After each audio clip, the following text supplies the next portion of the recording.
사랑하는 우리 목사님들, 이제 가을이 서서히 우리 곁으로 오는 것 같습니다. 금년에는 추석이 좀 빠르더라고요. 우리가 이제 느낌이 추석 지나면 한 해가 다 갔다. 이제 이런 생각들을 이제 하게 되는데, 남은 기간 동안 목회 마무리를 잘 해야 되지 않겠나, 이런 각오를 하면서 제가 준비한 말씀을 들어주셨으면 감사하겠습니다. 여러분 잘 아는 유명한 역사학자 아놀드 토인비라고 하는 사람이 있습니다. 이 사람이 정년이 돼서 마지막 고별 강연을 했습니다. 워낙 유명한 사람이니까 상당히 많은 이제 학생들이 이제 모였죠. 강의가 다 끝나고 난 다음에 질의응답을 학생들하고 했어요. 학생들이 여러 가지 질문을 했죠. 그런데 이제 그 가운데 한 사람이 토인비 교수한테 이렇게 질문했습니다. 20세기 유럽에서 일어나는 여러 가지 사건 중에 가장 중요한 사건은 무엇입니까? 이렇게 물었어요. 그때 이 토인비 교수가 이렇게 대답을 합니다. 이 대답이 충격적이에요. 20세기에 여러 가지 일들이 많이 생겼다. 1차 세계대전, 2차 세계대전, 여러 대형 사건들이 많이 생겼는데, 내가 보기에 가장 치명적이고 아주 중요한 사건은 기독교의 몰락이다. 그렇게 얘기를 했습니다. 기독교가 몰락한 것이 1, 2차 세계대전보다 더 중요하다 그 말이죠. 저는 이 토인비 교수의 지적에 대해서 아주 공감을 합니다. 우리 사회에도 여러 가지 이슈들이 많잖아요. 크게 네 가지가 있는데, 하나는 이념 문제입니다. 좌파 우파. 이 이념 문제 속에는 남북 문제도 포함되어 있습니다. 두 번째는 이 경제 문제인데, 빈부 차이가 너무 벌어졌어요. 이거는 이제 빠른 속도로 산업화가 되면서 결과적으로 당연하게 생기는 현상이긴 합니다. 그 다음에 이제 세 번째가 사회적 약자에 대한 문제입니다. 우리 주변에 약자들이 많잖아요. 장애인들, 노인들. 이런 약자들을 어떻게 이제 잘 돌볼 것이냐. 그 다음에 이제 또 하나 문제가 통일 문제입니다. 통일을 어떻게 해야 되느냐. 이게 이제 우리 사회의 큰 화두인데, 제가 보기에는 그것보다는 기독교의 몰락이 정말 무서운 결과를 가져온다. 이렇게 저는 봅니다. 왜냐하면 이 기독교라고 하는 것은 우리 믿는 사람들도 당연히 그렇게 생각을 하고, 믿지 않는 사람들도 그런 기대를 가지고 있잖아요. 기독교는 세상의 소금이다, 빛이다. 다시 말해서 기독교는 사회 정화 공동체입니다. 여러 가지 부패 문제라든가 악의 문제라든가 이런 게 나오잖아요. 이념 문제에서도 그런 게 나오고, 경제 문제도 그런 게 나오고, 정치 문제도 그런 게 나오고, 사회적인 약자를 돌보는 과정에서도 부패 문제가 나오고, 사회 자체가 부패를 만들어내는 구조예요. 그거는 어느 사회도 마찬가지입니다. 그런데 그렇게 사회가 만들어낸 이 부패를 정화시키는 게 기독교다 그 말이죠. 기독교가 역사적으로 그런 사명을 해왔어요. 그런데 기독교가 몰락을 하면 이 정화 능력이 몰락하는 거죠. 사회의 각 구조들이 만들어낸 이 부패를 기독교가 정화하면서 사회를 그렇게 유지하는데 이제 기독교가 몰락을 하니까 정화 기능이 없어지는 거죠. 그러면 부패가 자꾸 쌓이는 거예요. 이 쌓이는 부패를 나라가 다 해결해 주지를 못합니다. 왜? 나라 구조도 부패 구조니까. 그래서 이 기독교의 몰락은 우리 한국 사회에 굉장한 어려움을 가중시키는 아주 비극적인 상태다. 저는 그렇게 봅니다. 그렇기 때문에 우리 기독교인들 입장에서 보면, 특히 우리 목회자들 입장에서 보면 교회를 다시 세우는 것이 정말 중요합니다. 누군가가 이 교회를, 무너져가는 이 교회를 다시 세워야 되겠다 그 말이죠.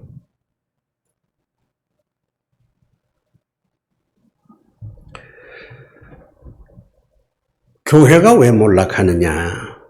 그 원인을 우리가 한번 분명하게 진단을 해봐야 되겠습니다. 뭐 여러 가지가 있겠지만 제가 보기에 교회가 몰락하는 데는 세 가지 이유가 있습니다. 첫째는 우리 목회자들의 자질입니다. 두 번째는 교인들이 예전 같지가 않아요. 늘 우리가 사용하는 용어로 쓴다면 교인들의 믿음이 예전 같지가 않아. 믿음의 질이 많이 떨어졌어. 그 다음에 세 번째는 사회 분위기입니다. 사회 분위기가 반기독교적이에요. 뭐 구체적으로 목사님들이 사회 분위기가 반기독교적이다 그럴 때 사회 분위기가 어떠냐 이렇게 물으면 저는 네 가지를 얘기합니다. 첫째는 종교다원주의. 그 목사님들 다 인정하죠. 두 번째는 과학주의, 과학실증주의. 과학이 신앙보다 위에 있어요. 세 번째는 황금만능주의. 돈이면 뭐 다 된다 이거죠. 이제 돈이 하나님이십니다. 네 번째가 개인주의예요. 나 하나만 어떻게 하든지 잘 먹고 잘 살다가 떠나면 된다. 죽으면 된다. 이런 개인주의. 본래 개인주의라고 하는 건 참 좋은 건데 이게 너무 나갔어요. 공동체가 망하든 말든 나 혼자만 잘 살면 된다. 이 극단적인 개인주의로 지금 가고 있다 그 말이죠. 이런 게 오늘 우리 사회의 구조입니다. 이런 상황에서 기독교가 어떻게 해볼 도리가 없어요. 기독교가 다시 세워진다는 그 자체가 기적 같은 일입니다. 그래서 사람들이 체념해버리는 거예요. 이제는 안 된다. 백약의 무효다.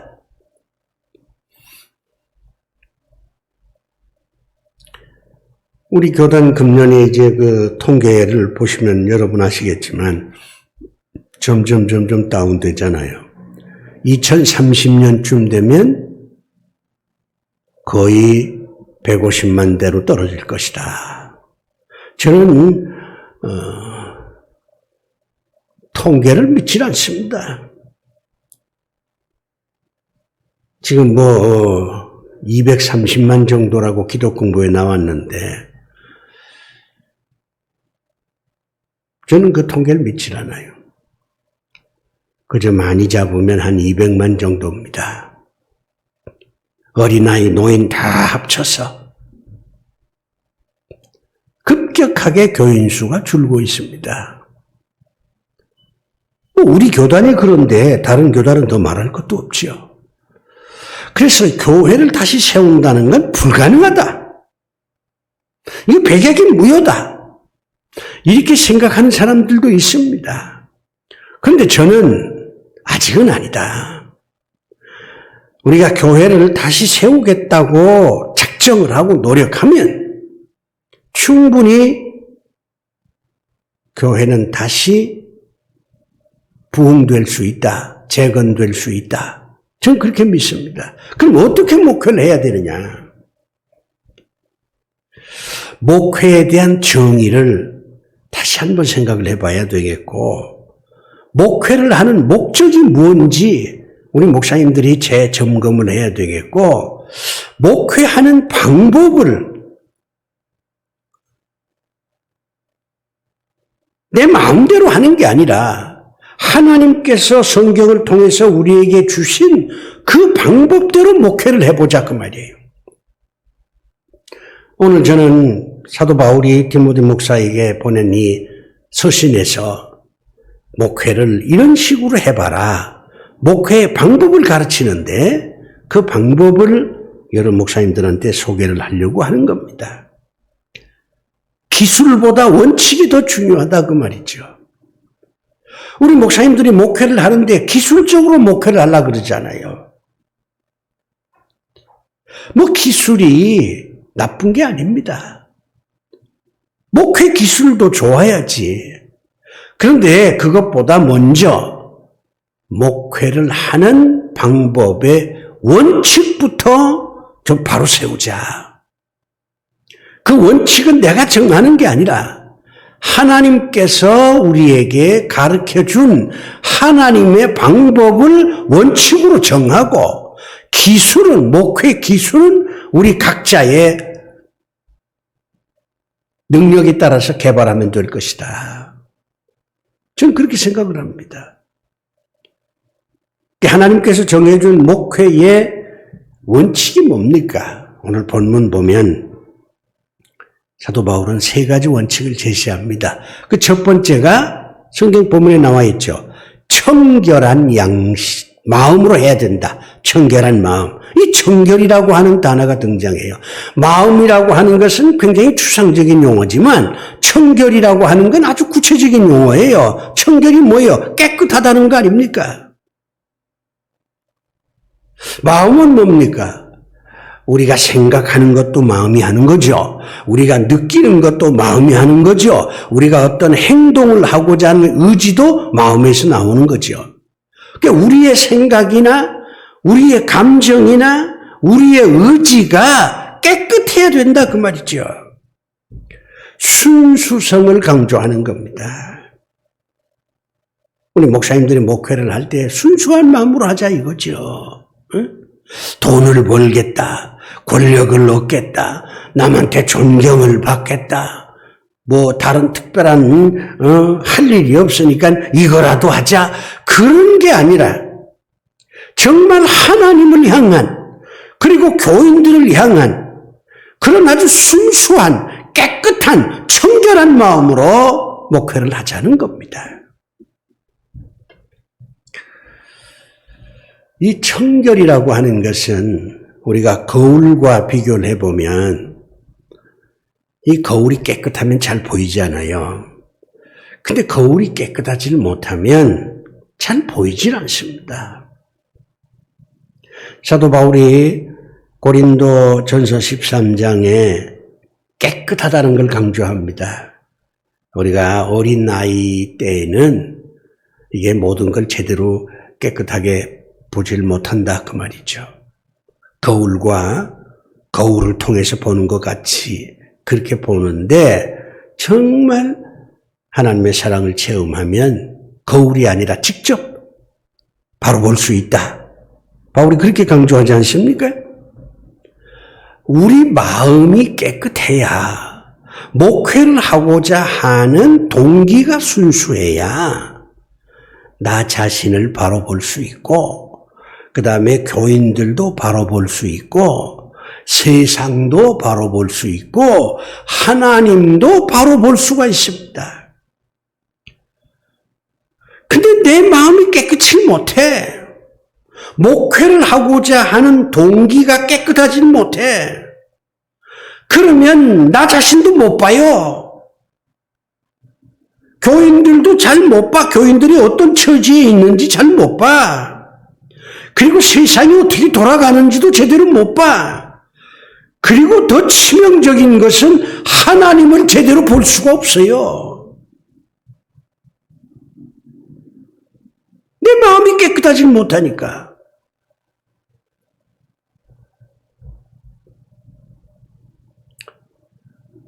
왜 우리가 목회를 하는가? 여기에 순수함이 있어야 됩니다. 하나님을 위해서, 교인들을 위해서 내가 목회를 한다. 이런 깨끗한, 청결한 마음이 있어야 한다는 겁니다. 이게 목회 방법의 첫 번째예요. 바울이 그걸 강조합니다. 그 다음에 두 번째 바울이 강조하는 게 뭐냐? 선한 양심으로 하라. 그냥 양심이 아니라 선한 양심. 저는 이걸 성품론으로 이해를 합니다. 우리 목회자들의 성품이 선한 게 있어야 된다 그 말이죠. 오해하지 마시고 들으시길 바랍니다. 우리 목사님들 가운데도 선한 마음으로 목회를 하는 분이 많지요. 거의 대부분이 나는 선한 마음으로 목회를 한다고 생각합니다. 근데 그 중에는 우리 목사님들이 악한 생각을 한다 그 말이죠. 저는 성품론, 우리 목사님들의 성품이 그리스도의 마음을 닮아야 된다. 성경을 보면 주님께서 나는 온유하고 겸손하다 그렇게 말하잖아요. 우리 목회자들의 어떤 인품이 온유하고 겸손해야 된다는 거죠. 무슨 일을 하든지 온유하고 겸손한 자세로 해야 한다는 겁니다. 설교도 건방지게 하면 안 돼요.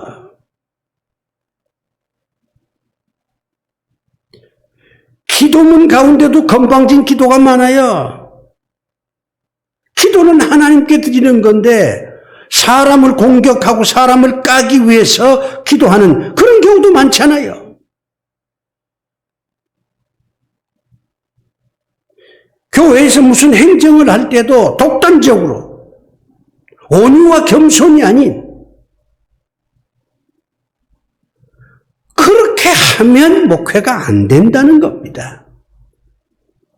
여러분 알다시피 맹자는 성선설을 주장한 사람이잖아요. 맹자는 인간은 본래 선한 존재다, 착한 존재다. 그렇게 맹자가 얘기를 합니다. 우리가 다 아는 사실이죠.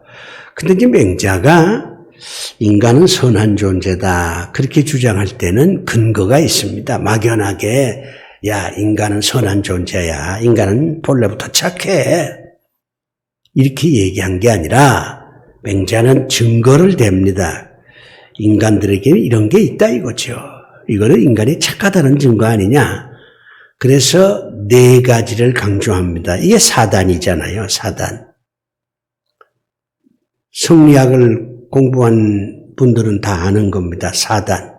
이건 변하지 않는다는 거죠. 모든 인간들이 다 갖고 있다는 겁니다. 어린아이도 어른도 노인도 심지어는 감옥에 있는 사람들도 본래 이런 마음은 가지고 있다는 거죠. 이게 타고날 때부터 가지고 나왔다는 겁니다. 그래서 인간은 착하다는 거예요. 첫째가 뭐냐? 남을 불쌍히 여기는 마음이 인간에게 있다. 두 번째는 사양하는 마음이 있다는 거죠. 어르신이 먼저 드세요. 이게 사양 아니에요? 그 다음에 세 번째는 자기가 잘못하면 부끄러워하는 마음이 있다는 거죠. 죄를 짓거나 실수를 하면 부끄러워한다 이 말이죠. 그 다음에 이제 네 번째가 시비를 가릴 줄 아는 마음이 있다는 겁니다.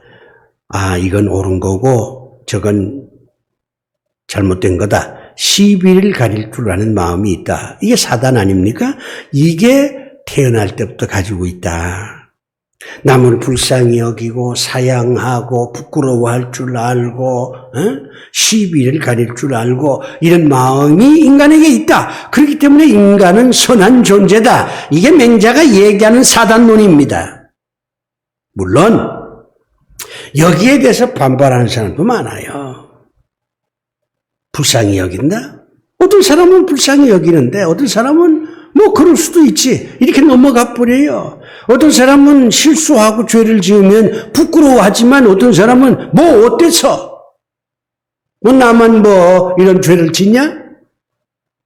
이렇게 떠들어대는 그런 사람도 있으니까 맹자의 사단론이 반드시 옳다 이렇게 얘기할 수는 없지만 우리가 성경을 보면 주님께서 그렇게 말하잖아요. 그리스도의 마음 이게 중요하다. 나는 온유하고 겸손하니 내 마음을 배우라. 우리 목사님들이 목회를 할 때 이런 성품이 바로 돼야 돼요. 인품이 바로 돼야 돼. 인격적이라야 된다 그 말이지요. 그래야 교인들이 감동을 받습니다. 그래야 교인들이 따라와요. 공간 협박으로 되는 시대가 아니에요.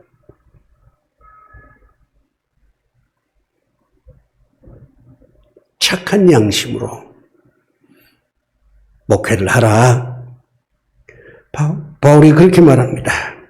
그 다음에 마지막 세 번째는 거짓 없는 믿음에서 나오는 사랑으로 하라. 저는 이 성경을 읽으면서 참 놀랍다 하는 생각을 많이 합니다. 그냥 믿음이 아니라 거짓 없는 믿음에서 나오는 사랑. 이 말은 믿음 가운데도 거짓이 있다. 그걸 의미하는 거예요. 겉으로는 믿음이 있는 것 같지만 사실은 믿음이 없는 사람들도 있다 그 말이지요. 더 아주 격하게 표현하면 우리 목회자들 가운데도 믿음을 가장한 위선과 허위, 거짓 믿음으로 목회하는 그런 분들도 있을 수 있다는 겁니다. 100만 분지 1이라고 하더라도 우리가 믿음은 측정하기가 어렵습니다. 우리 목사님들이 흔히 그냥 저분은 믿음이 크다, 저분은 믿음이 없다 이렇게 이제 자꾸 평가를 하는데 저는 그거는 교만이라고 생각을 해요. 믿음은 하나님과의 관계잖아요. 그건 하나님만 아세요. 제3자가 평가할 영역이 아닙니다. 우리 하나님은 중심을 보신다 그러잖아요. 근데 우리가 중심을 볼 능력이 있습니까? 우리는 껍데기만 보는 거지 그 속은 볼 수가 없어요. 속을 볼 수 있는 분은 하나님 한 분밖에 없습니다. 그러니까 믿음이 있다 없다 이건 제3자가 평가할 수 있는 게 아닙니다. 하나님만 아십니다. 그런데 사도 바울은 믿음을 측정할 수 있는 객관적인 요소가 하나 있다는 겁니다. 놀랍죠? 저 사람이 믿음이 있다 하는 걸 평가하는 여러 가지 기준이 있을 텐데 그 중에 하나는 있다는 거예요. 그게 뭡니까? 거짓 없는 믿음에서 나오는 사랑. 믿음은 사랑으로 증명된다는 겁니다. 목사님들은 뭐 어떤 분이 기도 열심히 하면 저 사람 믿음이 있다 이렇게 평가하는데 그거 오판입니다. 기도는 눈 감고 하는 것도 아니고요. 새벽에 나온다고 기도하는 게 아니에요. 기도는 하나님이 들어주셔야 그게 기도예요. 본인이 중얼중얼하고 본인이 소리를 지른다고 그게 기도가 되는 게 아닙니다.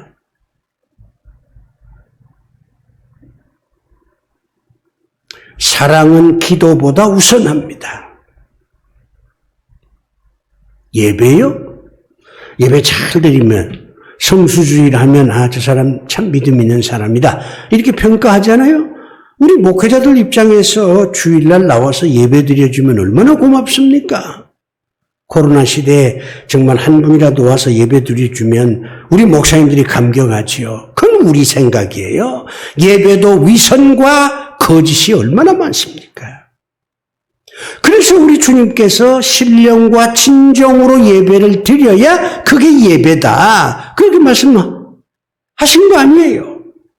사랑은 예배보다도 우선합니다. 예배는 잘 드리는데 온갖 사람들 미워하고 말이지. 남 괴롭히고 말이죠. 남 비판하고. 그게 무슨 믿음이라고 얘기할 수 있습니까? 사랑은 봉사보다도 선행합니다. 우리 목사님들 입장에서는 교회 봉사해 주는 사람들이 얼마나 고맙습니까? 그런데 가만히 보면요. 교회에 분란을 일으키고 교회에서 말썽을 일으키는 사람은 봉사하는 사람들이 대부분이에요. 봉사 안 하고 예배만 드리고 왔다 갔다 하는 분들은요. 어떻게 보면 참 교회 봉사를 안 하니까 우리 목회자들 입장에서는 섭섭하지만 근데 그런 사람들은 교회 분란을 일으키지는 않습니다. 봉사 열심히 한다는 사람들이 교회 분란을 일으켜요. 사랑이 없는 봉사는 교회 분란의 원인입니다. 그렇기 때문에 사도 바울은 말하기를 거짓 없는 믿음에서 나오는 사랑으로 하라는 거지요. 그 사랑은 우리 목사님들이 교인들한테 본을 보여줘야 돼요. 이게 사랑이다. 본을 보여줘야 합니다. 참 믿음이라고 하는 말이 나오면 뭘 믿으란 말이냐? 이런 반문이 생깁니다. 여기에 가장 교리적인 답변은 사도신경입니다. 사도신경을 믿는 게 믿음이에요. 그렇기 때문에 우리가 사도신경을 자주 암송하는 거잖아요. 거기에 보면 하나님 믿지요. 예수님 믿지요. 성령 믿지요. 교회도 믿지요. 근데 가장 중요한 게 하나 빠졌습니다. 사도신경에는 기록되어 있는데 우리 목사님들이 자꾸 잊어버리는 게 있어요. 하나님을 믿고 예수님을 믿고 성령을 믿으라 교회를 귀하게 여기라 이렇게만 자꾸 강조를 하는데 정말 강조해야 될 게 하나 있습니다. 그게 뭡니까? 성도의 교제를 믿사오며. 성도의 교제가 뭐예요? 이게 사랑이라 그런 뜻입니다. 성도의 교제를 돈으로 합니까? 성도의 교제를 교리로 합니까? 성도의 교제를 기도로 합니까? 성도의 교제는 그런 것도 중요하지만 사랑으로 해야 그게 성도의 교제가 되는 겁니다. 사랑 없는 교회는 몰락합니다. 이게 우리 시대의 가장 중요한 핵심 과제예요. 그러니까 목사님들이 교인들을 사랑하셔야 돼.